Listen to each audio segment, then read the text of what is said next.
कोणताही प्रादेशिक भेद न करता समन्यायी पाणी वाटपाची सरकारची भूमिका आहे।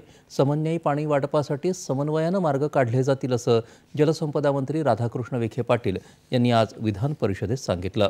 गोदावरीच्या तुतीच्या खोऱ्यात पश्चिम वाहिनी नद्यांचं पाणी आणण्यासाठी राज्य सरकार प्रयत्नशील असल्याचं ते म्हणाले।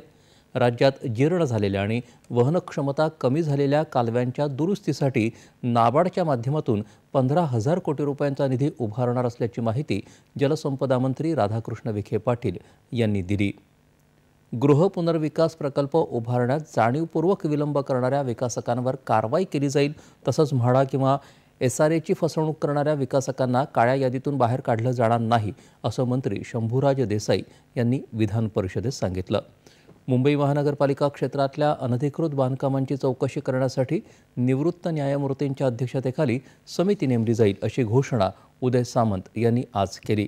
या चौकशीत दोषी आढळणाऱ्या अधिकाऱ्यांचं निलंबन केलं जाईल, असंही ते म्हणाले।